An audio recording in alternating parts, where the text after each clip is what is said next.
ముందుగా అందరికీ thank you so much అనమాట. అంటే నా పార్ట్ 1 అనేది నేను ఎక్స్పెక్ట్ చేసిన దానికంటే చాలా సక్సెస్ఫుల్గా కంప్లీట్ చేసాం. అండ్ ఇప్పుడు ఈ వీడియో చేయడానికి కారణం ఏంటి అంటే, అండ్ ఇప్పుడు పార్ట్ 2లో అయితే మనం ఆల్మోస్ట్ 1000+ కిలోమీటర్స్ అయితే నడవబోతున్నాం అనమాట. జూలై 7th నుంచి స్టార్ట్ చేస్తే మన ఆల్ ఇండియా వాకింగ్ పార్ట్ 2 అనేది July 7th Vijayawada bus stand నుంచి స్టార్ట్ చేస్తే మనం పూరి బస్ స్టాండ్ వరకు ఎండ్ చేయబోతున్నాం అనమాట. అక్కడ ఒక టెంపుల్ ఉండిద్ది, అది కూడా విజిట్ చేసి సో మొత్తం పూరిలో ఒక జగన్నాథ టెంపుల్ ఏదో ఉందంట, అదంతా కవర్ చేసి అయితే మనం పార్ట్ 2 అనేది ఎండ్ చేయబోతున్నాం. సో ఆల్రెడీ రూట్ మ్యాప్ ఇన్స్టాగ్రామ్లో పెట్టాను, యూట్యూబ్లో పెట్టలేదు. ఇప్పుడైతే మీరు ఒకసారి రూట్ మ్యాప్ చూసేయండి.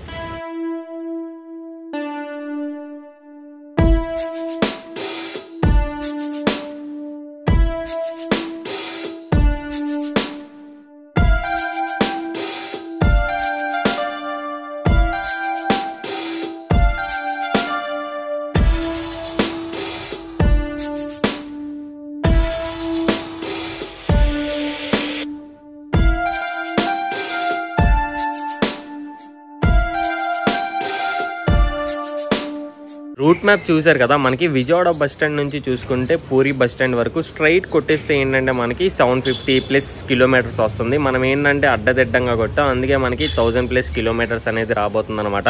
అండ్ ఇంకోటి ఏంటంటే, నేను మీ ఊరు వైపు నుంచే వస్తాను, సో మీరైతే నన్ను కలవచ్చు, నన్ను సపోర్ట్ చేయొచ్చు. సో మీ ఊరు నుంచి వచ్చేటప్పుడు నేను యూట్యూబ్లో మరియు ఇన్స్టాలో రెండిట్లో అయితే రీల్స్ అప్లోడ్ చేస్తాను అనమాట. సో పార్ట్ 2 మాత్రం చాలా గట్టిగా ప్లాన్ చేశాను. గట్టిగా అంటే ఏం లేదు, ప్లాంట్స్ కూడా నాటబోతున్నాను అనమాట. నేను నడిచే ప్రతి 10 కిలోమీటర్లకి ట్రీస్ అనేది ట్రీస్ నాటబోతున్నాను. అది ఏ ట్రీ ఏంటా అని చెప్పేసి నాకు ఇప్పుడు అంత ఐడియా లేదు, అంటే కనుక్కుంటున్నాను అనమాట. అంటే మనం నడిచేది కదా, నడిచేటప్పుడు వాటర్ చాలా తక్కువ తీసుకునే ట్రీస్ సీడ్స్ ఉంటాయి కదా, అవైతే తీసుకొని నాటబోతున్నాను అనమాట. సో ఇది కూడా పార్ట్ 1 కంటే ఇంకా ఎంతో సక్సెస్ఫుల్గా కంప్లీట్ అవ్వాలని చెప్పేసి కోరుకుంటున్నాను. నాకు యూట్యూబ్లో కొంచెం సపోర్ట్ చేయండి మీరు. సో డైలీ ఒక వీడియో వస్తుంది జూలై 7th నుంచి ఎర్లీ మార్నింగ్ 8కి. సో ప్రతిరోజు ఒక వీడియో ఉంటుంది, ఇలాగే సపోర్ట్ చేయండి. అండ్ ఇంకోటి ఏంటంటే, మనం ఫస్ట్ పార్ట్ 1 ఎక్స్పీరియన్స్ గురించి అడుగుతున్నారు. పార్ట్ 1 ఎక్స్పీరియన్స్ గురించి చెప్పాలి అంటే, అనుకోలేదు ఇంత సపోర్ట్ ఇంతలో వచ్చిద్ది అని చెప్పేసి మీ నుండి అస్సలు ఎక్స్పెక్ట్ చేయలేదు. రీచ్ వెళ్ళిద్ది అనుకున్నాను, కాకపోతే కలవడానికి వచ్చే అంత రీచ్ వెళ్ళిద్ది అనుకోలేదు.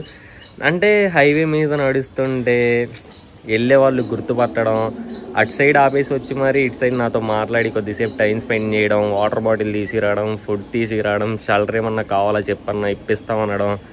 అంటే నా లైఫ్లో ఏంట్రా అంటే, ఇంత బ్యూటిఫుల్ మెమొరీస్ నా స్కూల్ డేస్లో లేవు, కాలేజ్ డేస్లో లేవు, కాలేజ్ అయిపోయిన తర్వాత గాలి తిరిగినప్పుడు లేవు, ఇప్పుడున్నాయి. ప్రతిదీ స్పెషల్ అనమాట. మీరు వచ్చి ప్రతి ఒక్కరు చాలామంది ఆల్మోస్ట్ గుంటూరు నుంచి చెన్నై వరకు చూసుకుంటే ఆల్మోస్ట్ 1000+ పీపుల్ అయితే వచ్చి నాతో ఫొటోస్ దిగి మాట్లాడి ఏదోటి మంచిగా సపోర్ట్ ఇస్తున్నారనమాట. సో దానికి ముందుగా మీ అందరికీ థ్యాంక్ యూ సో మచ్ అనమాట. అంటే మాటలు రావట్లేదు, మీ లవ్ చూస్తుంటే అంత సపోర్ట్ చేస్తున్నారు. సో నిజంగా ఐఎమ్ వెరీ గ్రేట్ఫుల్ అని చెప్పుకోవచ్చు. ఇంత మంచి ఫాలోవర్స్ కాదు, ఫ్యామిలీ నాకు దొరికినందుకు. అండ్ ఇంకొంతమంది అయితే లెగ్స్ గురించి అడుగుతున్నారు. లెగ్స్ అందుకే రెస్ట్ తీసుకున్నాను. ఇంపాక్ట్ అయితే అంతేం లేదు, నడిచాను, అంత బాగానే ఉంది. ఎందుకంటే నేను తార్ రోడ్డు మీద కాకుండా పక్కన మట్టి ఉండిద్ది కదా, మట్టి మీద నడుస్తాను కాబట్టి ఇంపాక్ట్ అనేది చాలా తక్కువ ఉంటుంది. అదే మనం తార్ రోడ్డు మీద నడిచాం అనుకోండి, కొంచెం పడిద్ది అనమాట కాళ్ళకైతే. మట్టి మీద నడిస్తే అంతేం ఉండదు. అండ్ చాలా బ్యూటిఫుల్ మెమొరీస్ ఉన్నాయి పార్ట్ 1లో. నిద్రలేని రాత్రుల్లో నడిచాను. కావలి నుంచి నెల్లూరు వరకు అయితే ఆల్మోస్ట్ ఒకరోజు 22 అవర్స్ నడిచాను అనమాట. 58 కిలోమీటర్స్ నడిచాను. సో మీకు వీడియోస్ అయితే ఉన్నాయి, టైం ఉంటే చూడండి, సపోర్ట్ చేయండి, ఓకేనా. పార్ట్ 2కి మాత్రం ఇంకా గట్టిగా సపోర్ట్ రావాలి నాకు యూట్యూబ్లో అని చెప్పేసి కోరుకుంటున్నాను. అండ్ ఇంకోటి, మనం పార్ట్ 1కి అయితే ఎక్కడ బైక్ కానీ, లిఫ్ట్ కానీ, ఆటో కానీ ఏం ఎక్కకుండా 420 కిలోమీటర్స్ అనేది కంప్లీట్ చేసామో, ఇది కూడా అంతే ఛాలెంజింగ్గా. వాన పడ్డా, మెరుపులు వచ్చినా, ఎండ ఎక్కువైనా, చెమటలు వచ్చినా, ఏదైనా సరే ఎక్కడ లిఫ్ట్ తీసుకోకుండా, ఎక్కడ ఆటో ఎక్కకుండా, ఎక్కడ ఎటువంటి ట్రాన్స్పోర్ట్ హెల్ప్ తీసుకోకుండా అయితే నడవబోతున్నాం అనమాట. అది విత్ లగేజ్ 10 kgs లగేజ్ ఉండిద్ది కదా, బ్యాగ్ గట అవన్నీ ఒక 10 kgs ఉండిద్ది లగేజ్. అయితే నడవడమే పెద్ద టాస్క్ రా అంటే, లగేజ్ వేసుకొని నడిస్తే మాత్రం దోలు తీరిపోయిద్ది నాకు. అందుకే లెగ్స్ పెయిన్ కూడా అంతేం లేదు, కానీ అది వేసుకొని నడిచేపాటికి ఇక్కడ వెన్నుపూస మొత్తం తిమ్మిరెక్కిపోయి భుజాలంతా పెయిన్ వచ్చేసి మామూలుగా కాదులేండి. సో అలా ఉండిద్ది అనమాట. ఇది 1000 కిలోమీటర్స్ నడవబోతున్నాం. ఆల్మోస్ట్ మనం పార్ట్ 1 కంటే పార్ట్ 2కి ఎక్స్ట్రా 60% నడవబోతున్నాం అనమాట. నేను దీని అంచనా ఎన్ని డేస్ వేసుకున్నానంటే 50 to 60 డేస్లో అయిపోద్దని చెప్పేసి నేను అనుకుంటున్నాను. ఎందుకంటే మనం రఫ్గా డైలీ ఒక 25+ కొట్టేస్తాం. పొద్దున్నే ఇంకా ఎర్లీ మార్నింగ్ స్టార్ట్ చేస్తే కనుక 30+ కొట్టేస్తాం అనమాట. మీకు యూట్యూబ్లో ఉన్నాయి, ప్రతి వీడియో ప్రూఫ్స్తో ఉన్నాయి అనమాట. సో మీరైతే చెక్ చేసుకోవచ్చు. అండ్ ఇంకోటి ఏంటంటే నేను మీ ఊరు వైపు నుంచి వస్తాను, కావాలంటే మీరేమన్నా నేను బైక్ ఎక్కుతానా లేదా అని చెప్పేసి మీరు గమనించవచ్చు అనమాట. రూట్ మ్యాప్ పెట్టాను కదా, సో నా వీడియోస్ చూస్తూ నన్నైతే చెక్ చేసుకోవచ్చు జెన్యూనా కాదా అని చెప్పేసి. అండ్ ఫైనల్గా థ్యాంక్ యూ సో మచ్ అనమాట. అతి త్వరలోనే కలవబోతున్నాం. July 7th నుంచి స్టార్ట్ చేయబోతున్నాం. సో July 8 నుంచి వీడియోస్ వస్తాయి, కొంచెం సపోర్ట్ ఇవ్వండి.